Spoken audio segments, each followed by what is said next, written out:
Hello, hello.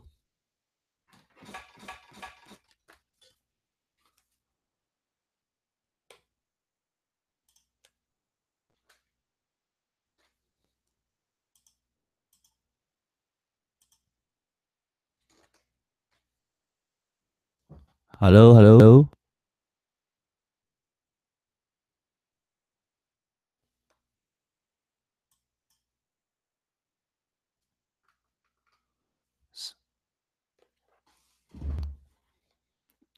All right, that's good. Let's do a quick sound tasting, as I mentioned. Very new for me to do this kind of YouTube live stream.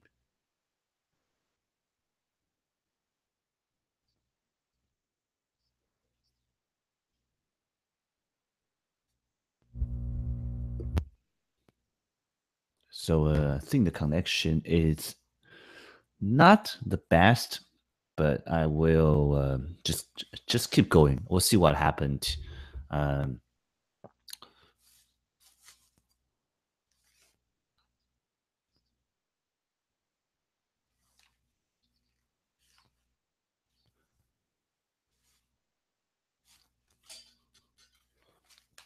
okay, so right now you can see my screen, just four charts with British pound versus dollar.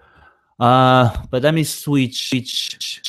Let me see if I can pull this here. I don't know if you can see it.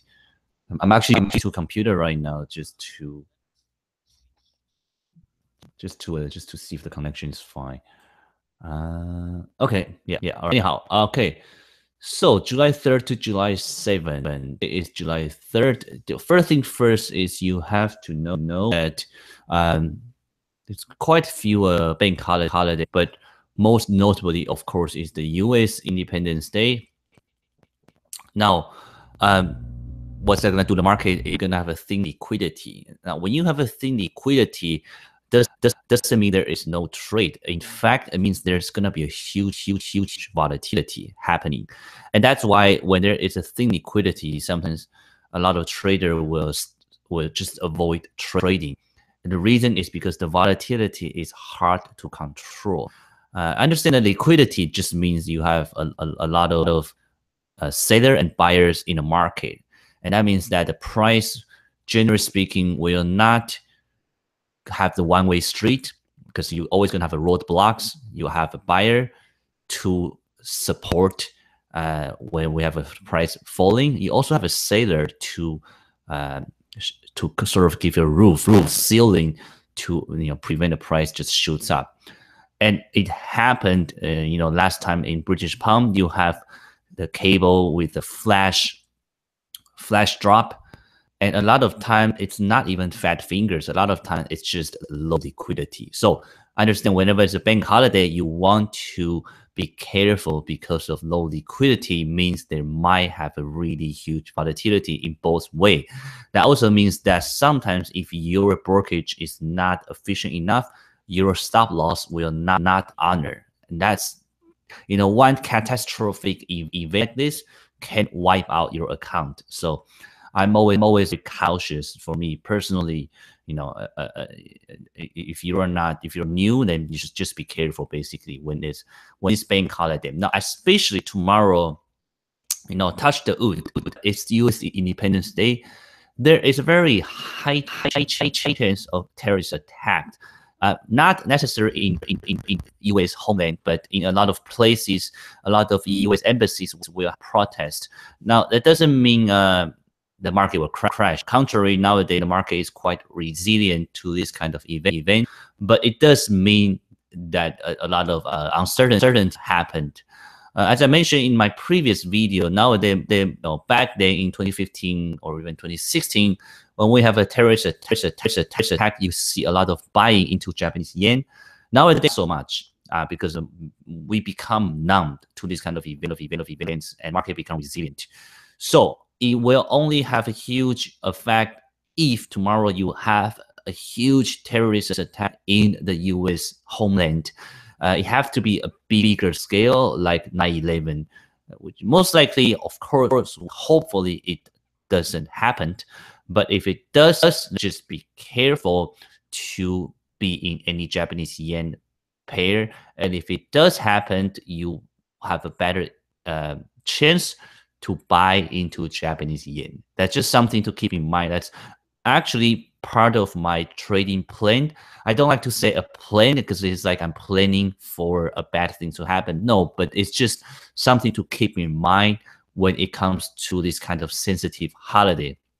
You know, not especially Independence Day and 9/11. You have to just keep that back in your mind. Be careful if you are currently in any Japanese yen trade.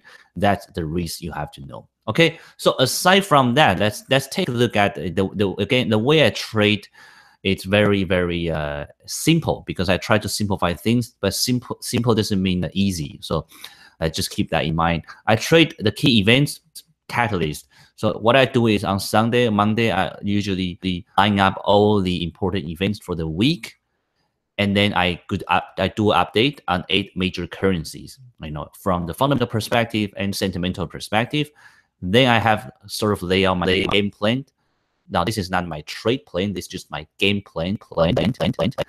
After I have that, I will go to my actual trade plan and to write out my trade plan. The reason is because this was typed at the beginning of the week, and the market shift throughout the days and the weeks. I understand the market is very dynamic, especially if you're trading in the style of fundamental. It's dynamic. Any risk events, any geopolitical events can change the direction that you had planned at the beginning of the week. So you have to remain very flexible.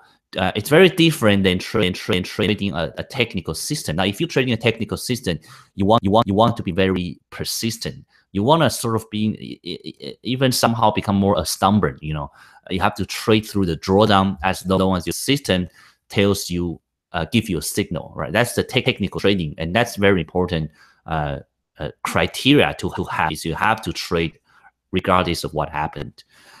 Fundamental, it's a little bit opposite. Basically, you have to remain very flexible, very dynamic to exactly what happened to the environment, and that's why it requires quite a bit reading or listening to the news throughout the day and the weeks. So, depending on the trader, my style is focused on the key event for the week. That means I usually just try to trade as a weekly base. You know, I try to see if there is any catalyst I can trade for the week. Sometimes I trade intraday trade. If the catalyst is strong enough, like last week, I'll give you example basically for what I did last week. Then sometimes I will hold and become the swing trade. So generally speaking, in the weekly base, I do not like to hold over the weekend just because nowadays the market is so volatile due to all these geopolitical events. So I tend to basically be flat over the weekend, as if there's a big event coming up on weekends. Okay, so today we have the China manufacturing PMI. This one came out as a positive number. German manufacturing PMI, UK manufacturing PMI, ISM manufacturing, UK, and later on we have Australian retail sale, and the market will close earlier due to Independence Day. Tuesday we'll have RBA interest rate, construction PMI. So basically, you know, just read through this thing. You know, GDT price. Now, it doesn't mean everything is important. It doesn't mean everything is tradable, right? I just lay out everything. Then later on, I will pinpoint to exactly what is tradable. UK service PMI and all this, you know, FOMC meeting, non-farm payroll. So this is the way I look at the market, just as an event base. Then I will do an update. So that's what I'm trying. Let's get into it right now. So let's talk about each currency, and I tell you if I took a trade last week, which is related, then I will show you on the chart. So Australian dollar. Okay, let's talk about last week first. So last week, what happened? The main events. Remember, when you trade in fundamental style, you want to avoid, you know, information crowded because there are so many events happening. A lot of time people, you know, sort of lose in this kind of chaotic things. They say, oh, so many news happening, especially nowadays the media is very sensational based. So it's not really worthwhile to listen to. And when I say news, I don't really turn on, you know, CNN or Bloomberg, things like that. because it's too much emotions. The way the anchors give you the news, it's really give you a lot of fear-based trading and or a too optimistic based trading. So for me, I try to avoid really listening to those things. I usually just look at my premium news or look at actual Word articles, and then understand every week you only want to focus on one or two catalysts. So no matter how jam-packed events you have, understand there is only one or two really, really high quality trade, high quality catalysts that's worthwhile to take. Those are the things I focus on. So although there's many things can create short-term intraday movement, I'm not interested in those things because they are not high quality trade. So I want my trade to have a very high winning percentage, because I basically want to trade a shorter thing. So Australian, what's happening right now? Now, fundamentally, nothing has changed, to be honest. Data-wise, everything is soft in terms of GDP, employment, and inflation, these big three economic data. We are not going anywhere right now. Now, if we are not going anywhere right now, it's kind of a worry, because people do want to see a little bit recovery for the economy.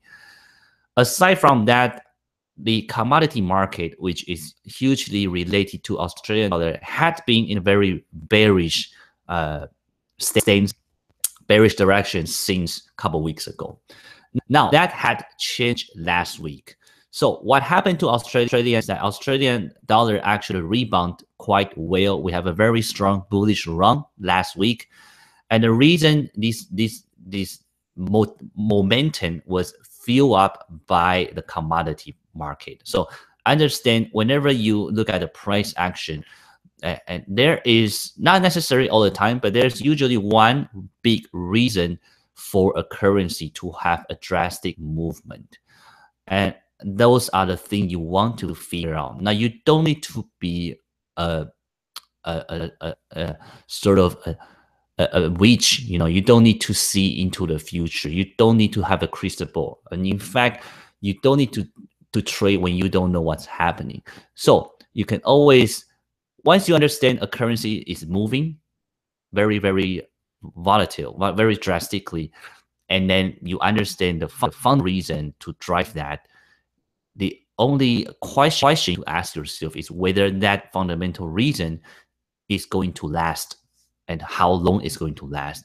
If you think it's going to last for a very long time, you can buy at a retracement or even at a breakout, which I will tell you that was one of my trade last week in the euro dollar. So talk about Aussie first. So Aussie, that's what happened basically last week. You have a very strong commodity recovery, and that fuel up a bullish run for Australian dollar. And that's what you see pretty much. Australian dollar was very strong last week. Now, this week, you have the RBA rate decision, and that's pretty much the biggest catalyst for the week. However, we want to sort of look at what could happen in a scenario base. So the RBA, there's three things they can do. They can either be hawkish, which means they're gonna think, the economy is doing well, we're going to raise our interest rate faster. Or they can be dovish, means they think the economy is not doing well, we're not going to raise interest rate. In fact, we might cut. Right? That's the meaning of hawkish and dovish. Or they might do nothing. They might just be neutral. When you trade this kind of this, based on the market reaction and the bias, remember, market always have a bias. If market is neutral, if traders are neutral, if there is no greed and fear, there is basically no trade for us speculators. We are able to make a profit in the market because market is largely based on speculation, and the speculation is largely based on emotions. So understand, that's why you always have a presumed emotions whenever you come to a certain currencies. And if you don't have it, that means you don't want to trade into an event, because you don't know, you don't have a certainty, a degree of certainty. So there's not a good probability to trade. And that's the case for Australian dollar. For me, there's equal amount of seller and buyer. For buyer, they want to buy because the commodity price has recovered, because Australian dollar still has a high rate, because Australian dollar has been in a bullish run since 2017. Those are the main reason for buyer. For sellers, for bears, they think that the recent fundamental data had been very flat. It's not looking well. Commodity price also recovered. It's still quite unstable. And Australian dollar basically is quite overbought, since the beginning of this year. So those are the main reasons for bears. So which one is more reasons? Which side do I lean toward? I don't, because I don't think either side stands out. So for me, I stand on the sideline, and that means I'm only going to after the risk events in this kind of things. So I'm going to wait for RBA give out a statement. Now the rate is expected to be unchanged. So when RBA give out a statement, I will see if they hint anything more hawkish and dovish. And understand, if I cannot hear anything, or if I just don't understand it, I step out.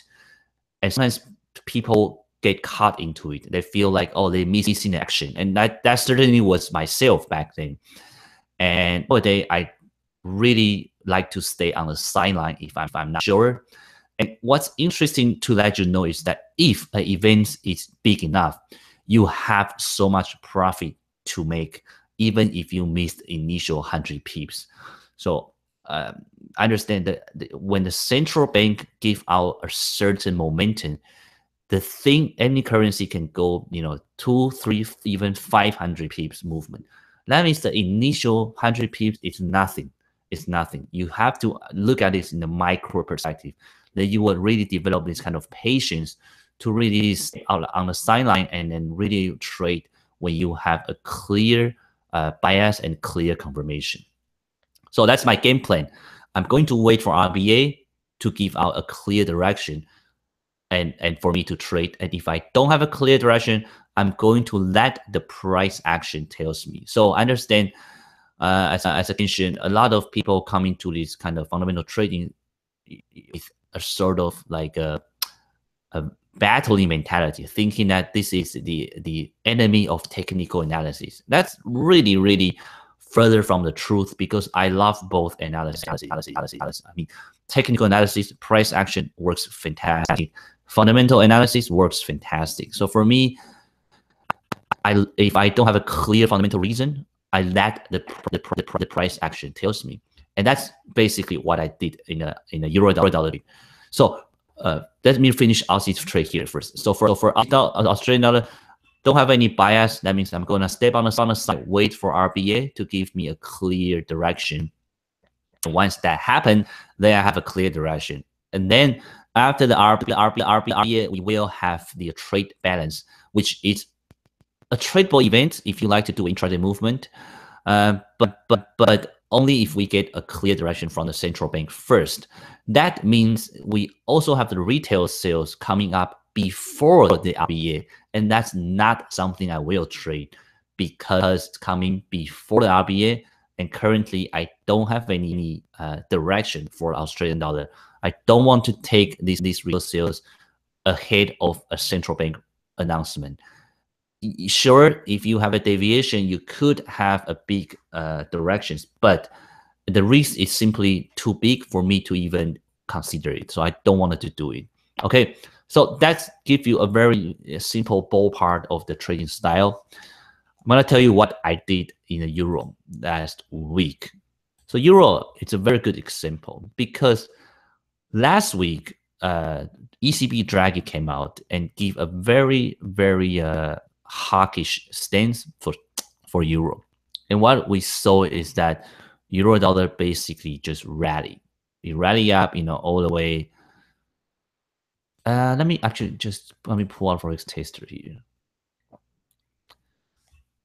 Okay, so last week, June 25th, so it gave the very hawkish talk, I think, on Tuesday, 27. So basically, somewhere around here, 27, this green candle, that's really what fuel up the movement. And it just shoots up all the way to 1.14, almost 50. So The interesting thing, why I like to give you this demonstration is very simple. I was at my desk at the announcement, and I did not take any trade because I, frankly speaking, did not hear any confirmation for the test.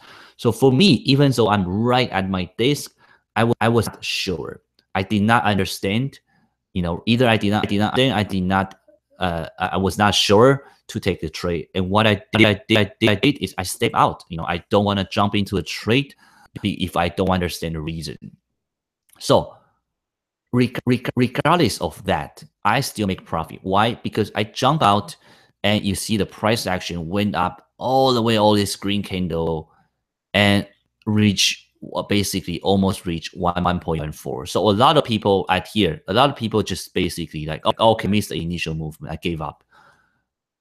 After this initial couple hours, I realized I did a little more research, asked around other traders, get the idea, and realized, okay, yes, ECB Draghi did give a more hawkish comment, but the bias is because people are already ready to buy euro. Okay, that's something you have to understand. The market always have a bias. So a trader are already ready to buy euro. All they need is a little bit of a catalyst to push it. Now, since the ECB turning more hawkish, they jump into it. So for me, I missed the whole initial movement. But once I understand the fundamental reason, I think, and again, the question I ask myself is whether this reason is going to push the currency even higher. And the answer is yes, because fundamentally speaking, euro has been doing very well in terms of the fundamental data.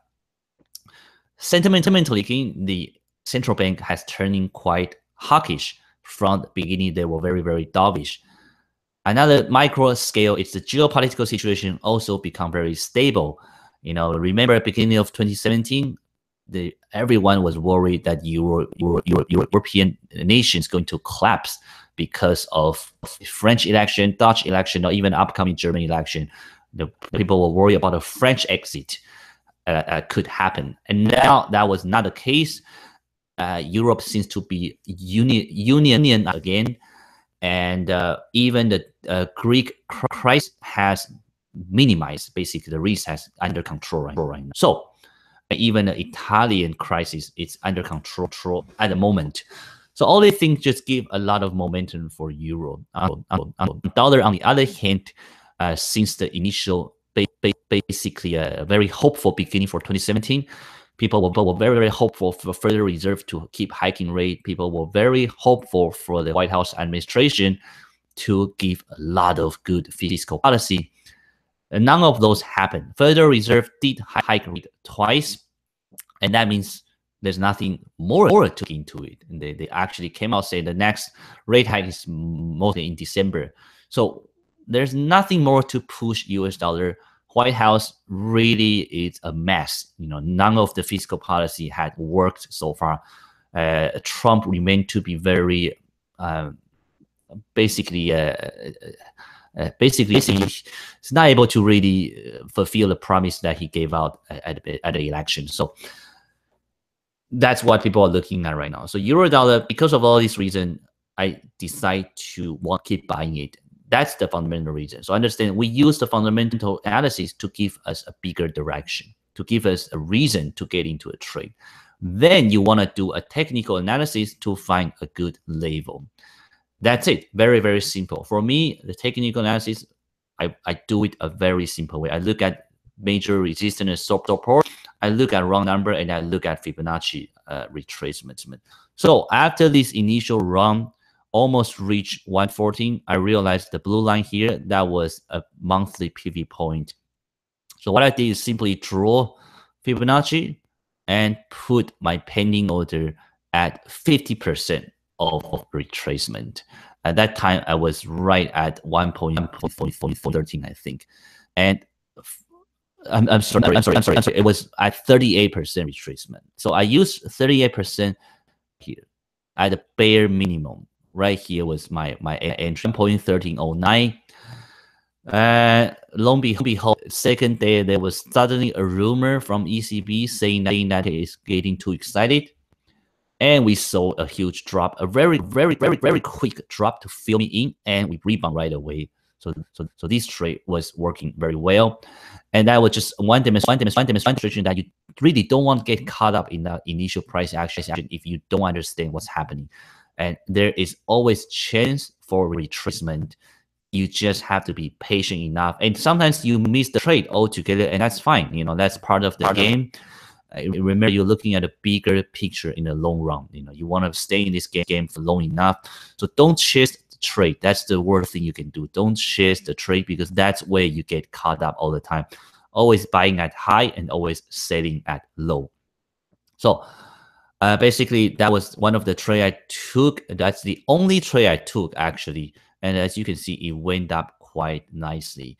And that's what I really focused on. I also took a pound yen trade upon BOE Carney's very hawkish comment. But that one, I got out and basically, miss all the profit on the table, and I was completely fine. The reason is because I got out due to uncertainty. I don't have enough faith toward British pound, basically.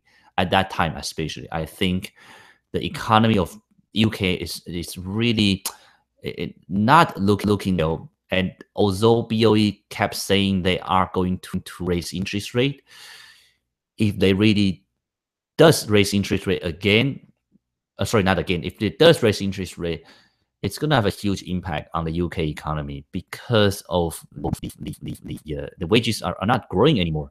The housing market, the investment, and the most important thing is the uncertainty over Brexit negotiation. On top of all this uncertainty, they want to raise interest rate. That's really going to affect the economy for UK. So I personally think that BOE is trying to top up the currency. So what they're trying to do is to give kind of hawkish comment, so people can start buying British pound, and they're not really going to raise interest rate. If central bank can control the currency without really doing anything, just giving the comment, that's the best tool for them.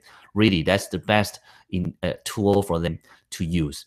They will only really change this kind of interest rate policy if they have to, right? So if they can control the currency base just by giving out a few speeches, hey, why not?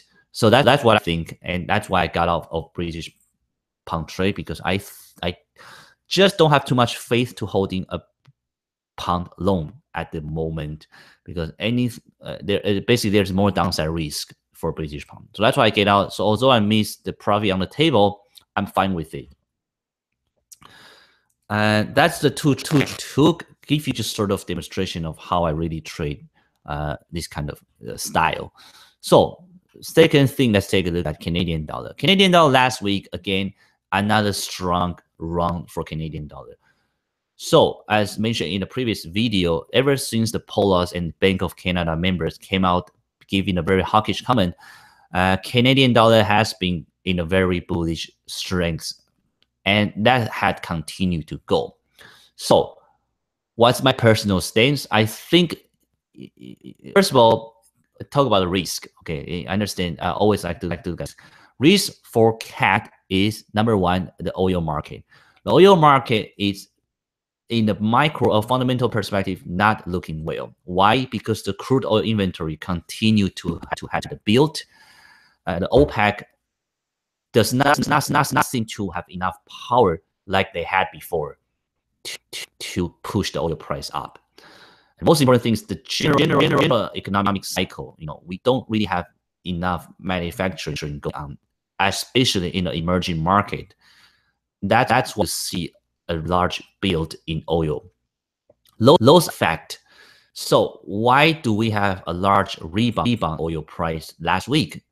That's because the US dollar was largely sold off. So you have to, again, look at it in this kind of it's not complicated. You just have to dig a little bit deeper, understand, okay, if you see the oil price going up, don't immediately assume that's because people are buying oil. All right, supply and demand. No, that's not really the only reason. I understand the oil is denominated in the US dollar. So US dollar has a huge effect for the oil price. So I think when you look at oil price, yes, when it's going up, it can be a supply and demand, but it can also be the US dollar. And last week, the reason was because the US dollar. So that means oil itself is still not in a bullish run. And that's going to be a drag for Canada because Canada is a large crude oil exporter. That's the first risk. Second risk, back then it was the NAFTA deal. Now that has generally diminished. So really the only risk for any CAD trade is the oil. However, that's the fundamental reason, right? So we have to look at the price action, how the market really react to it. Surprisingly is that once the Polas gave out a very hawkish comment 2 weeks ago, we start seeing a decorrelation. I don't know if it's the right English word, but basically we start seeing that the Canadian dollar and oil market are not going in the same direction. They used to go, not anymore. So that's something to keep in mind. Means the market decide to focus on the central bank instead of the oil price. Now, how do we know which element the market is going to focus on? We don't. So that's why I say we don't want to be like sorry, I don't know the word. Like we don't need to have the crystal ball to look into the future. Basically, we don't want to get over ourselves. A lot of people are very good at this economic knowledge, and they sometimes forget. They start trading as if they are investing. So they go to the market. They like, okay, I'm gonna buy US dollar because we are in the hiking cycle. All the data point up. I'm gonna buy it, and they keep losing money. They just don't know why. And the reason is because you're not investing. You are a speculator. All you want to focus on is a short-term momentum. You want to know what the market thinking and doing, and it's best for you to go with the market. I never want to go against the market. For me, that's suicide because I'm too small to against the market. So keep in mind, since the oil price and Canadian dollar has decorrelated, means the market pays more attention to Bank of Canada. And that means that will be the only and the main catalyst. And since 2 weeks ago, Bank of Canada gave a very hawkish comment. And last week, it followed through with that hawkish comment. Means really there's no roadblock for the CAD to keep going up. Now, looking at this week, we will have the employment data. And that, for me, is not even a tradable event. Why? The labor market employment figure had been very positive for CAD. But in the monthly base, it also quite volatile. Means as long as we are in a positive territory, it's going to still looking well for CAD. Even if we have a negative data, Bank of Canada is not going to come out and suddenly give a very dovish comment just because a single data point. I understand the central bank always looking at the big picture in the trend style. If you're looking at price action as a technical trader, you are not going to look at an individual candlestick. You're looking at the actual trend.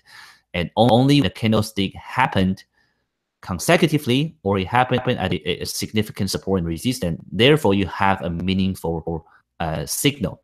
Same as fundamental. You don't want to just trade because the single data point is a negative or positive result.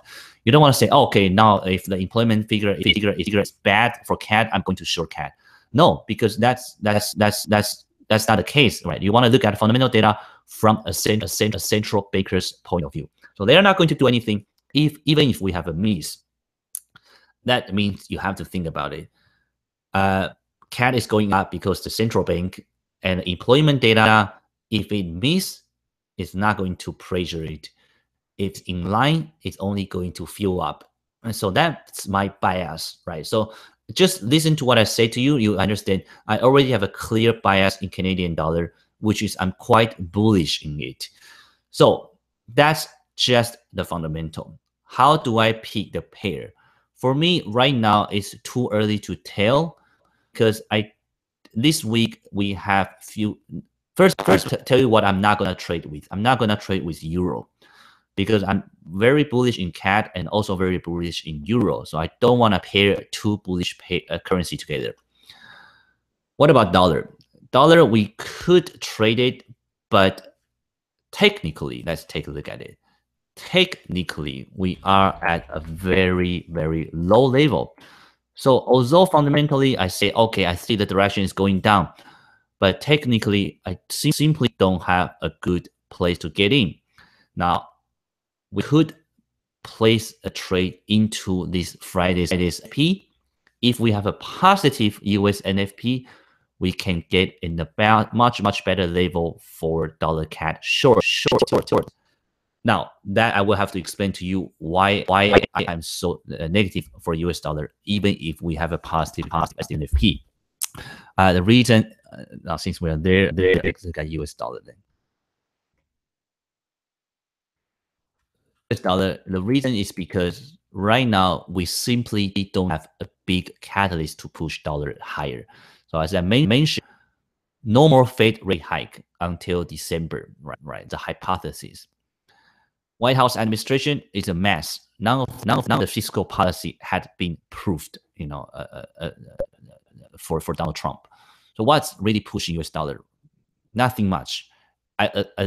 Except its own, fundamental strengths. Really, nothing pushing you. You will have the investors buying US dollar, but for certain speculators, nothing push US dollar at this moment. It doesn't mean it's not gonna go up. Okay, be careful. Just understand that basically means the upside movement is limited when it's versus other stronger currencies.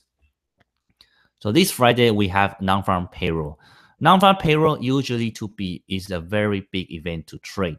However, not so much nowadays. Now the reason is because when you look at fundamental data or economic release, you want to see it in central bankers' point of view. What kind of fundamental data will enable the central bankers to raise interest rate or cut interest rate? And if you're looking at the fundamental data and realize no matter what's the result, it's not going to affect the central bank's point of view, then that's the data that is not tradable. So back then, NFP is important because Federal Reserve kept saying that the labor market is one of the most important things. They want the unemployment rate to go down. They want people to have jobs before they can raise interest rate. And that's why back then NFP is very volatile. Now US unemployment rate is at all-time low. Employment figures had been in a very steady uptrend to a point really not much to expect anymore. So that's why NFP had become less important for traders to trade. However, that does not mean you cannot have a short-term volatility. Yes, 30 pips in a very short-term volatility is still possible. But I try not to do this kind of trade just because it can go both ways. And if I again don't have enough bias for a catalyst, I tend to stay out. The only thing you want to focus on for NFP is the average earning, because right now, not only the US, in the world, what's going to push inflation higher is the wages growth. So if the average earning continue to go up for US dollar, we can assume there is more possibility for Federal Reserve to hike interest rate faster or further. However, understand when you are trading a catalyst, you have three ways to do it. You can trade into the catalyst, you can trade at the catalyst, or you can trade after the catalyst. For this case, NFP, the data is, let's take a look at it. Data is expected to be, that's last week, okay, this week. So the data is expected to be positive. Unemployment rate is expected to be the same. Non-farm payroll expected to be, again, positive. So you have a positive expectation. And interesting thing is when you have a positive expectation, again, there are three possibilities. You can trade into it, you can trade at it, or you can trade after it. Now, we are not talking about after it first because it's still Friday, right? So trade into it. Now, you want to know how people react to this data point. Funny thing or interesting thing is if you see a continuation of US dollar buying in this week, prior Friday, that means a lot of people are buying into these events. Why? Because the expectation is positive. That also means if the expectation is indeed positive, what's left for people to keep buying?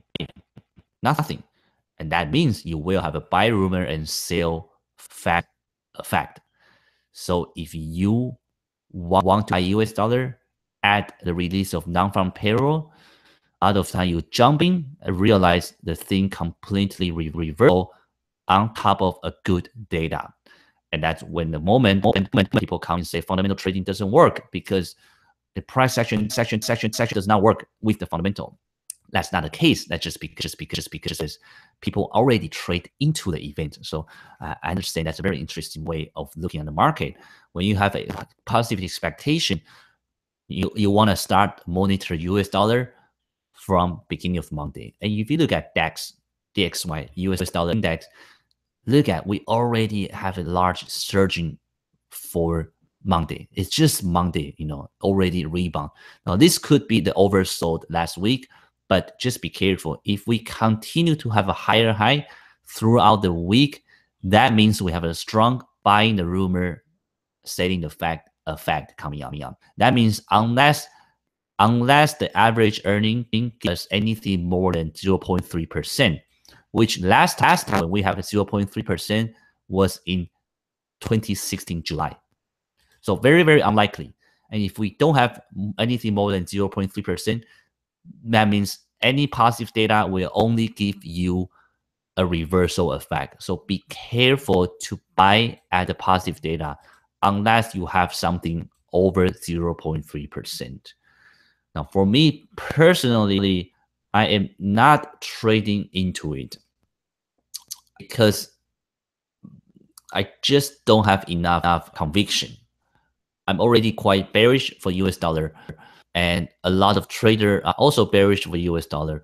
So I don't know how strong this kind of movement is going to be. We are coming up at resistance at here 96.50 as you can see. So we might be simply hit the resistance and reverse because there's not enough reason for people to buy US dollar. That means we might not have a strong buying or sell effect. So that's just something to, I know I keep like basically talking to myself in this kind of thinking, but you have to basically ask yourself different possible scenarios, like what could happen, and if that happened, what will you do, right? That's basically the essence of fundamental trading. Is you look at a catalyst and give out and write out a lot of scenario, have a trade plan. If A happen, you will do B. If B happen, do C. If A happen and B does not happen, then you do nothing. If A happen and D happen, then you sell. So things like this basically is how we trade in a catalyst. So for US dollar, not really looking to trade into it, but I'm looking to sell it. So if we does have a buying rumor for the beginning of this week all the way until Friday, then I'm actually looking to sell on the non-farm payroll. Because that means if we have a positive non-farm payroll, we will have a sell fact effect to see a US dollar reversal. If we have a negative data, we of course will have a very disappointing effect to sell US dollar. So either way, US dollar is going to go down. Now, what's the pair I'm looking at is euro dollar. So I'm actually already put a few pending order at the euro dollar. So I'm personally right now had a pending order at 38%, 50%, and 68%. So really, I'm looking at 50%. So I use combined order to try to get into the trade. I hope that we will have a continuation of US dollar buying the rumor for this week to fill me in, and at the end of the week who have either a positive non-farm payroll line or a negative to completely a dollar reversal to see another large rebound in the euro dollar. Why I pick euro is because I am very convicted in the euro bullish stance. Everything is lining up quite well for euro right now, fundamentally, sentimentally, and geopolitically. And that's why I pick euro dollar. So that's one of the trade I'm already placed the pending order in already. That's one of my trading, the trade I have for the week. Another one is CAD, as I mentioned, and I pick new CAD for now. Very simple reason is because Australian dollar, I have the RBA tomorrow, so I'm not certain about it. US dollar, I could have a pending order, but I'm already in a pending order with euro dollar, so I don't want to have too much exposure to any single currency. That means I can only do Japanese yen or Swiss franc, but because of the Independence Day tomorrow, or basically this week, I'm afraid any terrorist attack or anything could give you a safe haven inflow. So I don't want to basically sell Japanese yen at the moment or Swiss franc. British pound, we still have a strong, basically upside movement because people are still buying it out of BOE Carney. Although I personally think that thing is not going to last too long, but it's still the effect. That leaves me with New Zealand dollar. New Zealand dollar, although it's a very good run previously, we don't have any catalyst for this week. We don't have anything to push it higher. And the last GDP data was positive, but the expectation, it was a miss. So basically, I don't see New Zealand dollar going anywhere. It should go to a sideways movement. That means when it versus a stronger currency like CAD, it should, basically go with whatever CAD is going to do. So that's what I think is going to happen. New Zealand CAD. Good thing about New Zealand CAD short than dollar CAD is that you are hedged out because both New Zealand dollar and Canadian dollar are in a commodity currency group. That means the risk sentiment will have very little effect. So that's the two trade I'm already put a pending order. I might not get filled, but that's just my trade plan. So let's keep going. That's the CAD I have. Swiss franc, as I mentioned, I don't really have anything. I don't like to trade Swiss franc. The few reasons, because first of all, they have a negative interest rate. Their central bank is very notorious for their basically notorious for intervention. So I'm not looking to trade Swiss franc. I always only want to buy Swiss franc if we have a risk sentiment. Basically, if we have a risk on risk off event, really strongly event, then I will either buy Swiss franc or sell. But I much prefer Japanese yen for exactly same reason that Japanese yen has basically just much stable. Bank of Japan is much stable than a Switzerland bank. And the second thing is that Japanese yen has a large range. So for me, for my money management style, it gives me a more possibility to make money for intraday base. So I don't have any game plan for Swiss franc. So same thing for Japanese yen. Nothing really happened for Japanese yen. They still are fundamentally weak, both Swiss franc and Japanese yen, because they are in a very deflationary territory. Right? Sentimentally neutral, because they are always a risk sentiment currency. Always benefit when we have when shit happen in the world. Basically, they're always going to be very beneficial. That's the game plan for these two currencies. They always act as a counter partner, right? I'm not really trading them directly, just using them as a pair to pair up with other currency. Now, euro, as I already mentioned many times, very bullish right now. Fundamentally, looking very well. Sentimentally, central bank turning very hawkish, and geopolitically very stable. And if you're looking at this week, don't really have any tier 1 data. That means there's really no catalyst to turn euro upside down.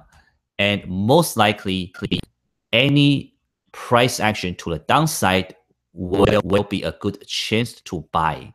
That's my personal stance. If I don't have any roadblocks, that means any downside movement will be short-lived for euro and will only give me a good price level to get into it. If you're looking at British pound, I also mentioned I'm very concerned about all the talk of rate hike.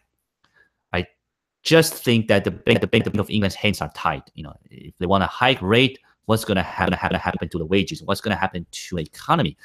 So I think they are trying to basically talk up their currency. And if that's the case, it means pound will hit a resistance very soon, and it will basically either go to a sideways movement or a reverse. I also don't think it's going to reverse very, very deeply, because you always have people who equal. Basically, I treat British pound like I treat Australian dollar. I don't know the direction. Don't have any sense of certainty. Could go up, could go down. Really depend on the market. If that's the case, I stand out on the sideline. I don't want to get into it. Now, for very interesting is today you had a huge, not a huge drop. Basically, if you zoom out, look at cable, and let me draw the trend line. Everybody can see, right? You are right at 30.50. It's a very strong resistance level, and we are not even there yet. You sort of like kind of short and double top. Basically, let's just tell you, this is how far British pound can go. Now, it does not mean I will short cable just because I'm not really confident in dollar at the moment. But technically, yes, it actually looks pretty good. 30.50, you have to ask you what kind of catalyst that we need to have to push cable above 30.50. Very little. We don't really have a good catalyst. And today, manufacturer PMI is already a negative number. Tomorrow we will have construction PMI, and Wednesday you have service PMI. Now, service PMI is the most important one to trade because service industry is the biggest industry for UK in terms of GDP. That means, and the expectation is to the downside. So really, we're not looking at any upside movement. And on the contrary, if you're looking at technically, cable is not bad to short. I personally very tempting to do it, but I just it sort of is the way I trade because I want to have a catalyst, right? So right now I don't have any catalyst to trade either pound or dollar. So I'm leaning toward or short for British pound, but maybe pound CAD will be much better choice. But pound CAD is not looking too good technically, right? That's why sometimes you have to let go of trade if it doesn't fit your style. But if you are a technical trader who want to sell British pound, I do think you have a little bit of fundamental sense. And if you look at the basically look at the trend, let me draw it. If you look at basic trend, we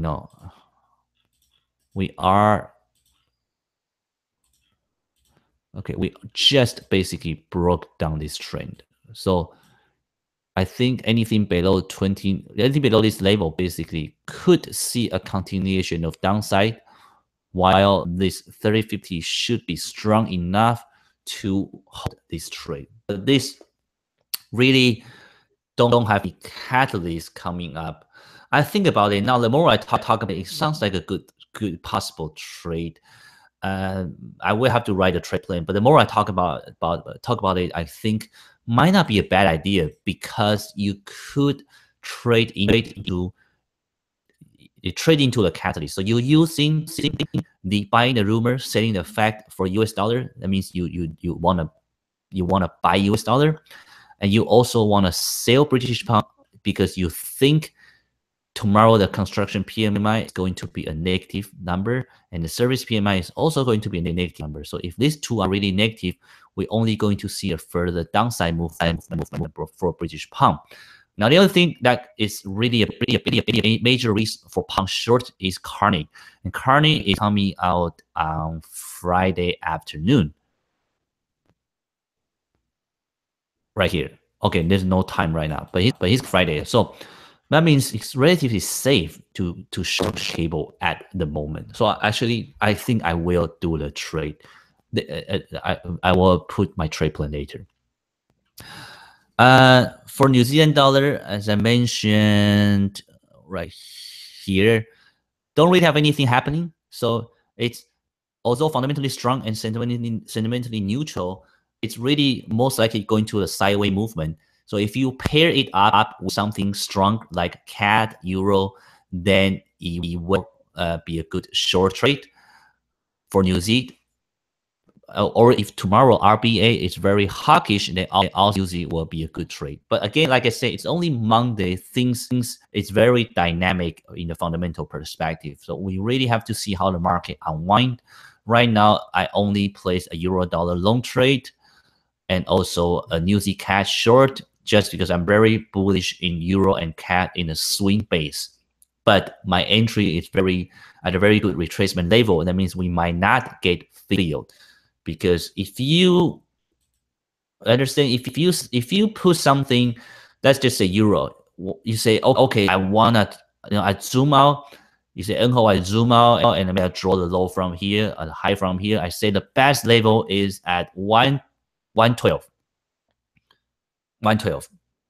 That's great. 112 is great technically, but what's gonna happen to bring your dollar down to 112?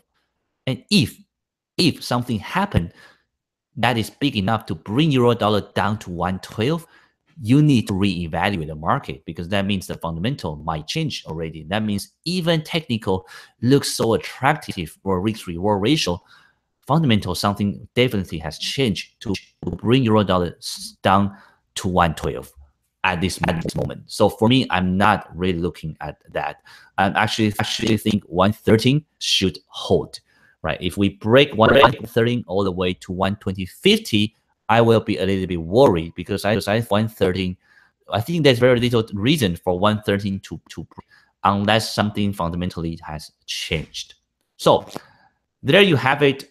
A very actually, I don't know how far I talked. Maybe an hour already. Okay, so there you have it. That's how I try trade the market fundamentally. Now, if you want to see the update, what I usually do is I will go to my Twitter account, basically give you a few updates. Now, I don't like to give out an actual trade alert, because I understand it's really personal, depend on your risk appetite. Because if I say I'm going to long at 113, you don't know what stop loss is. Generally speaking, my stop loss is 100 pips. Why? Because I'm very conservative. If I put a 50% Fibonacci level, my stop loss is at 0%. That's sometimes more than 150 pips. That might not be your style, right? You might be a short-term trader. You might not even like to do an hour trade. So I can only give you a general direction on my Twitter. So that means it gives you a better sense of direction in a general picture. Then you can trade in your own technical style. So that's it for now. I think it's great for me, because I actually, just by talking to you, I actually think cable might be a good short trade. I will have to write my trade plan, but it does look pretty attractive technically, and it does have a quite nice fundamental reason. Okay, so I hope you enjoyed this video. I will be back next week. Time-wise, I always try to do Sunday or Monday, to really depend on my schedule. But I'll try to at least give you on the Monday. Latest is Monday, New York time close.